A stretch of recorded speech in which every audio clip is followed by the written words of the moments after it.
अस्सलाम वालेकुम एवरीवन, मैं हूं मोहम्मद तलहा। आप लोग देख रहे हैं तलाश फेस एकेडमी। सो बच्चों, आज फ़र्स्ट ईयर के न्यूमेरिकल की प्रैक्टिस करनी है और न्यूमेरिकल की प्रैक्टिस करने के लिए आज हम लोग चैप्टर नंबर 3 यानी कि डायनेमिक्स की वर्क एग्जाम्पल्स को सॉल्व करेंगे। तो चलिए स्टार्ट करते हैं विद वर्क एग्जाम्पल 3.1। पहली है अब 50 न्यूटन फोर्स है 50 न्यूटन की, जिसको अप्लाई किया गया है on a box of mass 8.16 kilogram. इतनी फोर्स अप्लाई की जा रही है 8.16 मास वाले बॉक्स के ऊपर to move on the right across a horizontal surface. किसी भी हॉरिजॉन्टल सरफेस पे राइट पर वो मूव कर जाती है। व्हाट इज़ द एक्सेलरेशन मालूम करनी है प्रोड्यूस्ड इन द बॉक्स। ठीक है, डेटा बनाते हैं। आसान है लेकिन प्रैक्टिस करना ज़रूरी है। तो सबसे पहले वो बता रहे हैं कि हमने फोर्स कितनी अप्लाई करी है। हमने फोर्स अप्लाई करी है 50 न्यूटन। ठीक है, किसी सरफेस के ऊपर एक ऑब्जेक्ट रखा हुआ था। ये एक ऑब्जेक्ट रखा हुआ है जिसका मास m है, और कितना मास है उसका, mass is equal to m, और मास गिवन है 8.16 किलोग्राम के बराबर। ठीक है ना। हमने इसके ऊपर फोर्स अप्लाई कर दी F 50 न्यूटन की, तो यकीनन ये मूव करेगा। इसमें एक्सेलरेशन प्रोड्यूस होगा। सवाल यह है कि एक्सेलरेशन कितना प्रोड्यूस होगा। ठीक है, आसान सा सवाल है। एक्सेलरेशन मालूम करना है कितना प्रोड्यूस होगा। अब जब भी फोर्स मालूम करना हो तो ज़्यादातर आप याद रखिएगा 50% जो है वो F इज़िकल टू ma से सॉल्व हो जाएंगे, और 50% जो है वो change of momentum, rate of change of momentum से सॉल्व हो जाते हैं। इस चैप्टर के, मतलब डायनेमिक्स की बात कर रहा हूँ। तो अगर आप अप्लाई करते हैं according to Newton's second law of motion, Newton के सेकेंड लॉ ऑफ मोशन के मुताबिक F बराबर होता है ma के।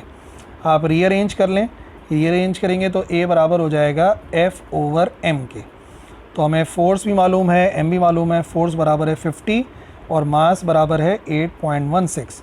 सो 50 डिवाइड बाय 8.16, ये आंसर आ जाएगा 6.127। तो उसको राउंड ऑफ कर लेते हैं, 6.13 मीटर्स पर सेकेंड स्क्वायर। इसका मतलब इतनी फोर्स इतने मास पे लगेगी तो एक्सेलरेशन प्रोड्यूस होगा 6.13 मीटर पर second square. Work example 3.2, a hockey puck with a mass of 0.2 kilogram. ठीक है, हॉकी का जो पक है जिससे उसको पुश करते हैं, फोर्स अप्लाई करते हैं, उसका मास 0.2 किलोग्राम है। इस स्लाइडिंग ऑन द आइस, वो स्लाइड कर रहा है आइस के ऊपर। ठीक है, जो आइस हॉकी होती है ना, उसके अंदर छोटी सी जो मतलब जो गोट सी होती है जिससे खेला जाता है, उसे कह रहे हैं उसका मास कितना है। उसका मास है 0.2 किलोग्राम, और वो स्लाइड कर रहा है ऑन द आइस। वो आइस के ऊपर स्लाइड कर रहा है एट अ वेलोसिटी, और उसकी वेलोसिटी गिवन है। ये आ गई वेलोसिटी, ये आ गया उसका मास। ठीक है, फिर क्या, it collides with a wall, वो एक दीवार के साथ टकराता है, एंड बाउंसेस बैक, टकरा कर वापस आ जाता है, with a velocity of 8 metre पर सेकेंड। 8 मीटर पर सेकेंड के साथ वापस आ जाता है। The collision last for 0.1 second, यानी कि वो जो कोलिजन होता है उस पक का दीवार के साथ, वो सिर्फ 0.1 सेकेंड तक होता है, यानी कि इतना टाइम लगा।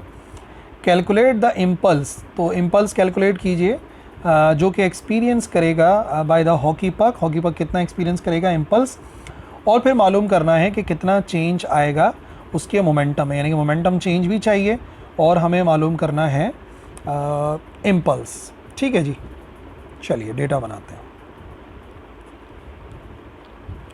तो सबसे पहले मास गिवन है, मास ऑफ पक m 0.2 किलोग्राम, स्लाइड कर रहा है और उसकी वेलोसिटी है। ठीक है, ये जो वेलोसिटी है टकराने से पहले की है, वेलोसिटी बिफोर कोलिजन। ठीक है, इसको मैं नाम दे देता हूँ vi का। ठीक है, ये कितना हो गया, ये बराबर है हमारे पास 10 मीटर्स पर सेकेंड के। ठीक है, जब बाउंस बैक करके वापस आती है तो वेलोसिटी आफ्टर कोलिजन कितनी हो गई, vf कर देते हैं, ये हो गई 8 मीटर्स पर सेकेंड। कोलिजन कितनी देर तक रहा, टाइम गिवन है, टाइम है 0.1 सेकेंड। क्या क्या मालूम करना है, पहले पार्ट में हमें मालूम करना है इम्पल्स कितना होगा। ठीक है, पहले पार्ट में इम्पल्स निकालना है, जे से शो करते हैं इम्पल्स को, और सेकंड पार्ट के अंदर हमें मालूम करना है चेंज इन मोमेंटम, और चेंज इन मोमेंटम यानी कि डेल्टा पी मालूम करना है। अगर आपको वैसे डेफिनेशन पता है ना इम्पल्स की, तो इम्पल्स का मतलब होता है चेंज इन मोमेंटम। तो बात यह कि आप जो इम्पल्स निकालोगे वही एक्चुअली मोमेंटम भी आएगा, लेकिन बहरहाल स्टार्ट ऐसे ही करेंगे। तो हमें पता है पहली बात, according to the definition of impulse, अगर हम इम्पल्स की डेफिनेशन पे चलें तो इम्पल्स बराबर होता है डेल्टा पी के। इसका मतलब अगर आप मोमेंटम का चेंज निकाल लो तो आपको ऑटोमेटिकली पता लग जाएगा कि कितना इम्पल्स है। मोमेंटम का चेंज कैसे निकलेगा, 2 स्टेप में निकालेंगे। पहले निकालेंगे मोमेंटम बिफोर कोलिजन, टकराने से पहले कितना मोमेंटम है। मोमेंटम की डेफिनेशन के मुताबिक मोमेंटम बराबर होता है मास और वेलोसिटी का प्रोडक्ट। अब क्योंकि ये कह रहे हैं इनिशियल मोमेंटम है, पी आई कर देता हूँ, तो ये हो जाएगा मास और साथ में आ जाएगा वी आई यानी कि इनिशियल वेलोसिटी। तो मास है बराबर 0.2 के और इनिशियल वेलोसिटी बराबर है 10 के। ये आंसर आ जाएगा हमारे पास 2 किलोग्राम मीटर पर सेकेंड। इसका किलोग्राम, इसका मीटर पर second. Initial momentum 2 kilogram metre पर सेकेंड आ गया। इसी तरीके से मालूम कर लेते हैं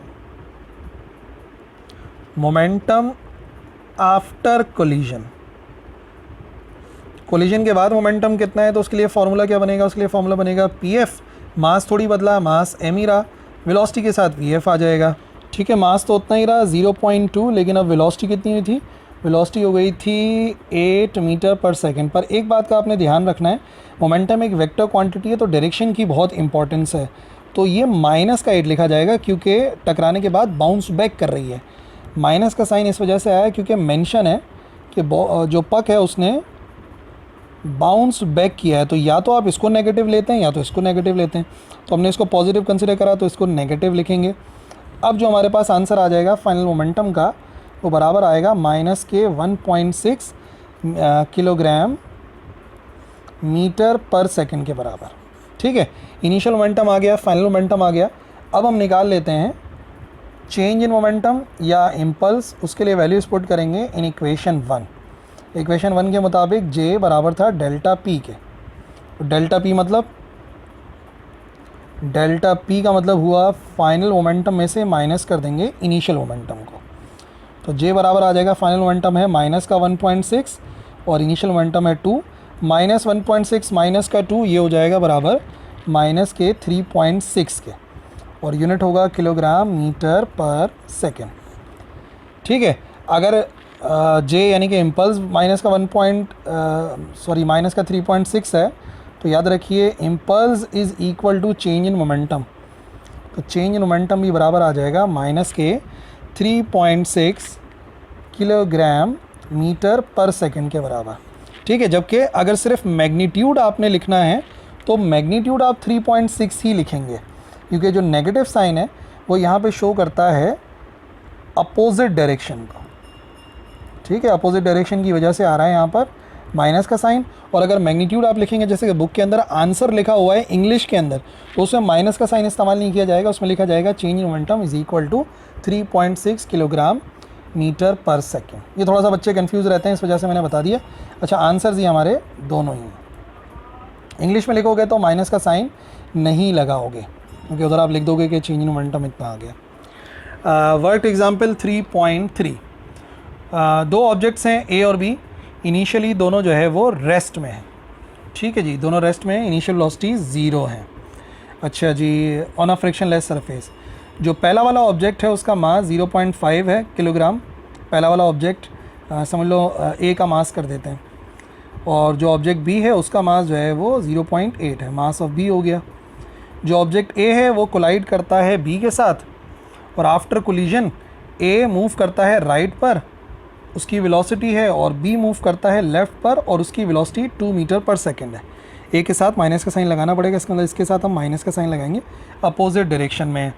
सो calculate the total momentum before collision. टकराने से पहले का मोमेंटम कितना है, टकराने के बाद का मोमेंटम कितना है, और सी मालूम करनी है total kinetic energy before and after collision. तो काफ़ी कुछ करना है हमें इस सवाल के अंदर। सिर्फ इनिशियली दो बॉडीज़ रेस्ट में थी, ठीक है। फॉर एग्जांपल ये बॉडी ए है और ये बॉडी बी है, ये दोनों रेस्ट में है, ठीक है।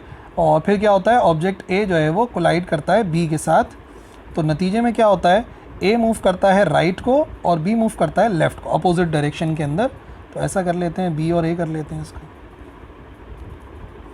ये कर लेते हैं ऑब्जेक्ट बी, ठीक है, और ये कर लेते हैं ऑब्जेक्ट ए। बी मूव कर जाता है लेफ़्ट साइड पर, ए मूव कर जाता है राइट साइड पर, और फाइनल वेलोसिटीज़ हमें दी गई हैं। बी की वेलोसिटी कितनी दी है, 2 मीटर पर सेकेंड, जिसके साथ माइनस लगाएंगे। ए को पॉजिटिव कंसिडर कर रहे हैं, ये हो जाएगा 4 मीटर पर सेकेंड, ठीक है जी। तो ये सारी चीज़ें मालूम करनी है। डेटा लिखते हैं, मास ऑफ ए के मास को एम ए कर देते हैं, वो बराबर है 0.5 किलोग्राम के बराबर। मास ऑफ बी कर देते हैं एम बी, ये है 0.8 kg, ठीक है। दोनों की जो इनिशियल वेलोसिटीज़ हैं वो तो कन्फर्म है कि ज़ीरो है, ठीक है। इसको हम ऐसा कर देते हैं कि वी यू ए और यू बी इनिशियल वेलोसिटीज़ है ना, u A initial velocity of A, u B initial velocity of B, ये सब तो बराबर हैं ज़ीरो के। अच्छा जी, फाइनल वेलोसिटी कितनी हो गई, फाइनल वेलोसिटी ऑफ ए, इसको कर देते हैं वी ए, जो कि है 4 मीटर पर सेकेंड।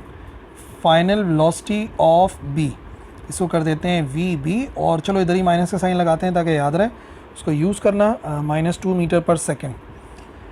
पहले पार्ट में total momentum before collision, initial momentum कर देता हूँ इसको, फिर आ जाएगा B total momentum after collision यानी फाइनल, और सी पार्ट के अंदर दोनों काइनेटिक एनर्जी मालूम करनी है, इनिशियल भी और काइनेटिक एनर्जी फाइनल भी, ठीक है, दोनों की दोनों मालूम करनी है। ओके, तो सबसे पहला part total momentum before collision, A part में कर लेते हैं टोटल मोमेंटम बिफोर कोलिजन, टकराने से पहले। तो वैसे क्या होता है टकराने से पहले, m1 u1 plus m2 u2 ऐसा होता है ना, ठीक है जी। अब मास को हमने a और b का नाम दिया है, तो इधर मैं लिख दूंगा ma और mb, और इनिशियल जो वेलोसिटीज़ हैं इनको ua और ub का नाम दिया हुआ है हमने। ये टोटल मोमेंटम है जिसको मैंने नाम दिया था pi का। आपको पता है इनिशियली जो बॉडीज़ थी वो तो रुकी हुई थी, जब बॉडीज़ रुकी हुई होंगी तो कन्फर्म है आंसर ज़ीरो ही आएगा, पर दिखा भी देते हैं लिख कर। ए का मास कितना था, ए का मास था 0.5 मल्टीप्लाई बाय ज़ीरो, इसका था 0.8 मल्टीप्लाई बाय ज़ीरो, तो कन्फर्म है ज़ीरो ही होगा। जब बॉडीज़ रुकी होती हैं तो उनका मोमेंटम ज़ीरो होता है। सेकेंड पार्ट, टकराने के बाद कितना हो गया, टोटल मोमेंटम आफ्टर कोलिजन, टकराने के बाद।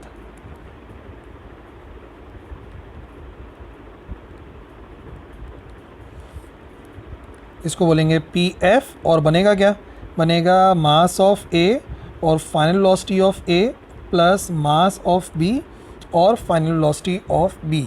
मास ऑफ ए 0.5 और वी ए कितना हो गया, वी ए हो गया 4, ये आ गया 4, प्लस ये हो गया 0.8 मल्टीप्लाई बाय माइनस का कितना हो गया था 2 मीटर पर सेकेंड, ये आ गया माइनस का 2 मीटर पर सेकेंड, ठीक है जी। मल्टीप्लाई करें वैल्यूज़ को, पी एफ बराबर आ जाएगा 0.5 मल्टीप्लाई बाय 4, 0.5 को मल्टीप्लाई किया 4 से, ये आंसर आ गया 2, और 2 को मल्टीप्लाई करा 0.8 से, तो ये बराबर आ गया माइनस के 1.6 के, ठीक है जी। अभी माइनस का साइन आ गया, तो फाइनल मोमेंटम मालूम करना है, तो उसके लिए क्या करेंगे, उसके लिए इन दोनों को माइनस करेंगे, तो प्लस का आंसर आएगा 0.4 किलोग्राम मीटर पर second.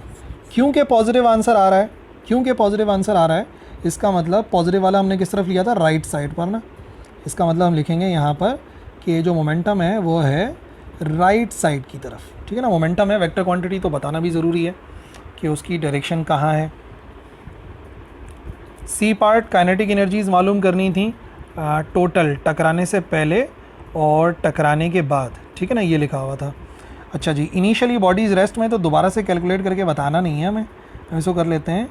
Initially A and B are at rest, दोनों रेस्ट पर हैं, तो अगर रेस्ट पर हैं देयरफॉर जो काइनेटिक एनर्जी होगी इनिशियल टोटल वो तो ज़ीरो आ जाएगी, ठीक है ना। हाँ, फाइनल निकाल लेते हैं। फाइनल क्या क्या बनेगा, अगर हमें फाइनल काइनेटिक एनर्जी निकालनी है दोनों की, तो हमें क्या करना पड़ेगा, 1/2 ma वी ए का स्क्वायर और प्लस 1/2 mb और साथ में आ जाएगा वी बी का स्क्वायर। 1/2 अपनी जगह पे, मास कितना है, मास है 0.5, वेलोसिटी कितनी हो गई थी, वेलोसिटी हो गई थी 4 का स्क्वायर, प्लस 1/2 मास कितना, मास है 0.8 और वेलोसिटी कितनी है, वेलोसिटी है बराबर -2 का स्क्वायर। ठीक है जी, इसको सिंप्लीफाई कर लेते हैं एक ही साथ। 0.5 मल्टीप्लाई 0.5 मल्टीप्लाई बाय 4 का square, it is equal to 4 plus 0.5 multiply by 8 multiply by 2 का स्क्वायर, ये हो जाएगा 1.6 के बराबर, और 4 प्लस 1.6 करेंगे तो ये बराबर आ जाएगा हमारे पास 5.6 के। सो जो फाइनल काइनेटिक एनर्जी है वो हो जाएगी 5.6 जूल्स के बराबर। ठीक है जी, तो दोनों काइनेटिक एनर्जीज एक साथ निकाल के हमने फाइनल काइनेटिक एनर्जी निकाल ली। ये पहले सवाल का जवाब, ये दूसरे सवाल का जवाब, और ये आ गया तीसरे सवाल का जवाब। ठीक है जी, तो यही सॉल्व वर्क एग्जाम्पल्स थी चैप्टर नंबर 3 में, 3 है और आसान सी, आई होप समझ में आ गई होंगी। कन्फ्यूजन की सूरत में आप कमेंट सेक्शन में लिख सकते हैं, मैं इंशाल्लाह ज़रूर रिप्लाई करूँगा। That's all for this video. अल्लाह हाफिज़।